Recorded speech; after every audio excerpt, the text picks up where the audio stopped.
Well, what is going on, everyone? Welcome back to Kitchen Table TCG. My name is Louie. I hope you have yourself a fantastic day, a great start to your week, I guess midweek here. Today we're going to talk about the Spider-Man collector boxes and the scalpers in Magic the Gathering. Are they leaving? Are they gone? Did they get burned? We're going to talk a little bit about the market dynamics and the difference between the games that are seeing so much demand. I'm going to give you guys some of my thoughts on those things.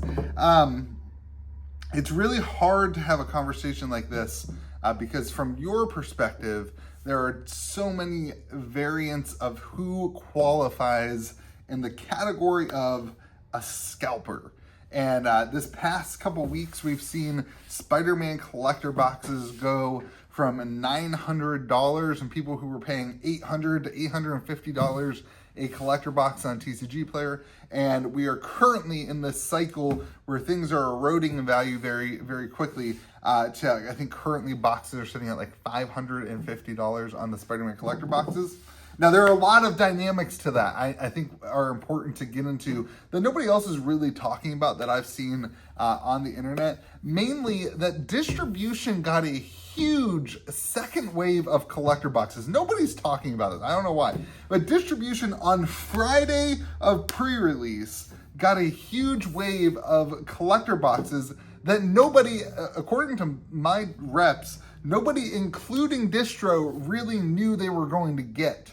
And so it's not like stores had this knowledge that they were going to get. And we got like another 20% of collector boxes on Friday compared to what we got from one of our distros for pre-release week. So there is a second wave of this product that came out that not very many people, to my knowledge, really knew about, and I think that that has had a tremendous amount of impact on the market. If you think about it from a store perspective, from most of the people who are getting product, if the boxes, it's free money, and so a lot of them just got it and had already saved some back, had already saved some for their pre-release and that kind of stuff, and just said, oh, you know what I'm going to do? I'm going to go ahead and make some easy money on TCG Player and list the products. And I think a lot of the supply that you're seeing is supply that people didn't know they were going to have. And so that's one huge impact on this whole Spider-Man thing. But what has happened now is the conversation has shifted to were speculators and scalpers burned by Spider-Man? And will that keep that type of person out of the Magic the Gathering environment in the future? And that's kind of what I want to get into a little bit in this video. And first, I guess second, I think it's a really complex question. I think this whole scenario is very, very complex in that the Magic the Gathering marketplace is much different than some of the other marketplaces that you typically hear the term scalper. Typically, from my perspective anyway, when you hear the term scalper, you're thinking about Pokemon, right? Or sneaker bros, right? That type of category. And in those realms, there is a astronomical amount of people who are spending money who don't really know what they're buying, okay? I don't want to like poo-poo on those games or those things, but when you get into sneakers, when you get into Pokemon, you're not just dealing with the end user of Pokemon or sneakers. Typically, you're dealing with a lot of like parents, kids who want the newest Pokemon set, and mom or dad will buy them anything they want, and money's not an option, and it doesn't matter. And so you have parents who will go out and spend an astronomical amount of money, not knowing that they are paying more than they should be doing. You see this all the time on Facebook Marketplace. You see this all the time around the holidays and that kind of thing. And the same thing happened with sneakers. Now, I'm not going to get into sneakers. I don't know anything about that game. I don't know a ton about it. I've just heard it's very similar in that realm where people need to have something, and there's people who are buying stuff who don't really know what they're doing. Now, that is different from Magic the Gathering, okay? In my opinion, Magic the Gathering prices are very, very strongly dependent on the singles inside the box.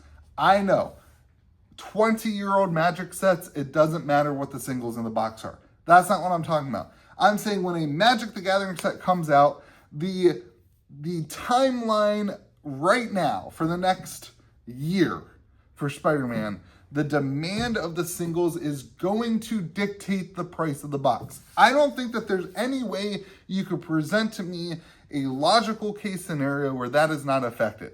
Now, it might not be the EV. I'm not talking about the expected value. Expected value is all over the place. It definitely has some factor for Magic the Gathering.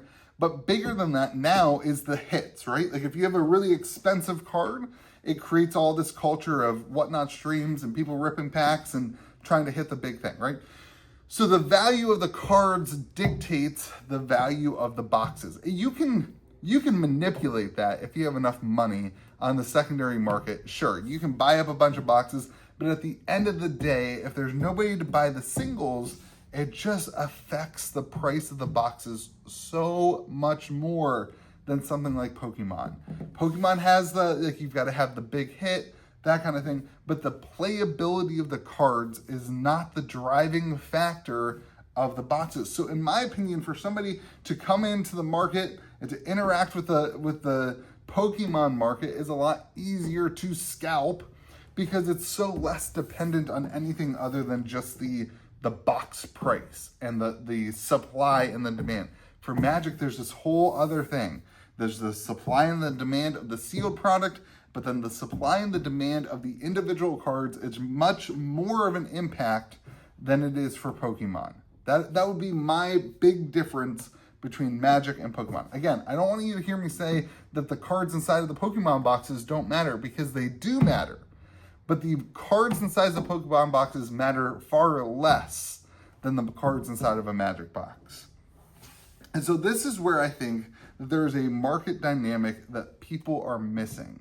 And when you get into the logistics of Magic the Gathering, you have a lot of people who run businesses, a lot of people who run side hustles in Magic. That exists in Pokemon. I know that exists in Pokemon. But the side hustle is far more dependent on ripping packs, on opening product, on getting quantity so that you can open enough product to sell singles, to navigate that.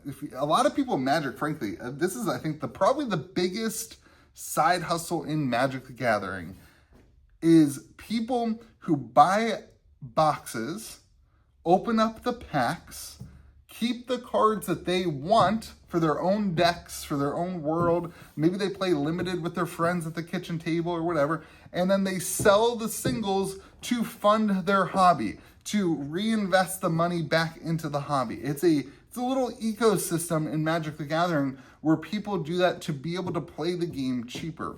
So a lot of the demand that you're seeing is not necessarily scalpers, although we'll get into that in a second. It's not necessarily scalpers as much as it's just people trying to get enough product for themselves so they can open the product, enjoy it, enjoy the opening experience, have some cards, sell some singles, and build their decks for cheaper than they would if they were just going to go buy the things.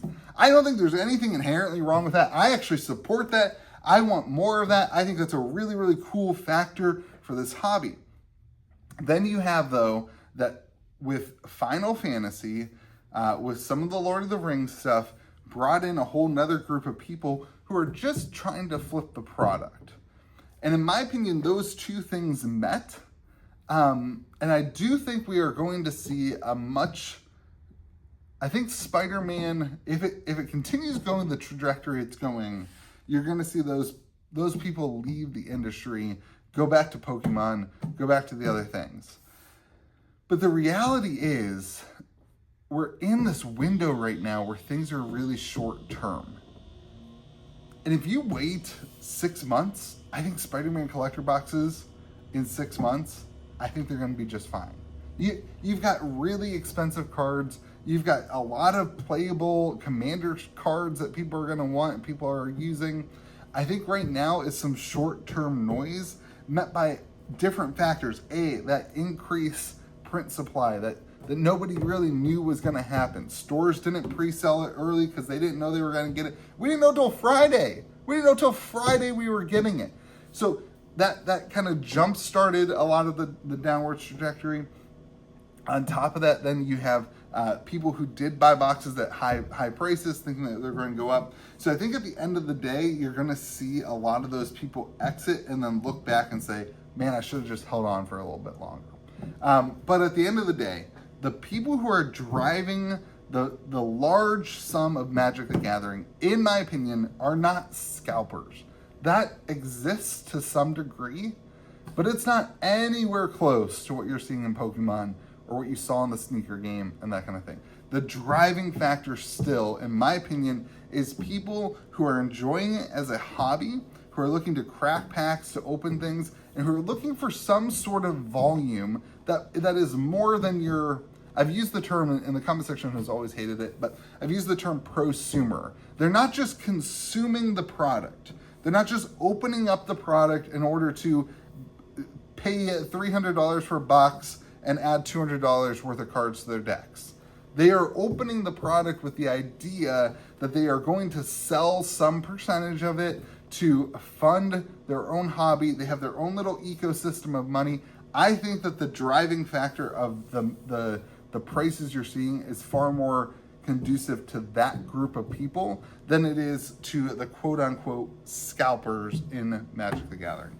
And those people aren't going to leave. Those people who are opening up packs, who maybe they lost a little bit of money, maybe they overspent by $100 or something like that on a collector box, they're not going to be out. They're not going to... This set is not going to wreck their ecosystem of money and ecosystem of cards. They enjoy the hobby of selling cards to fund their hobby of playing the game. They enjoy that. And on top of that, the EV of this stuff is still probably higher than a lot of the box prices that they put in. And so it will kind of self-correct, in my opinion, back towards, yeah, some of the scalpers might leave, but there's still going to be an incredible amount of demand for these hot sets that's not going to go away. It's not going to go away. You're not going to see MSRP boxes of, you're not going to see $220 collector boxes in a market like this, which isn't MSRP, by the way. It's way below MSRP. You're just not going to see it. It doesn't exist in the way that the games are producing the products and in the way that people are ripping the products on different platforms. For now, you're not going to see it. It's going to take some sort of market disruption outside of Magic. Maybe you could have something like Magic 30 that does it. We're not going to see that again.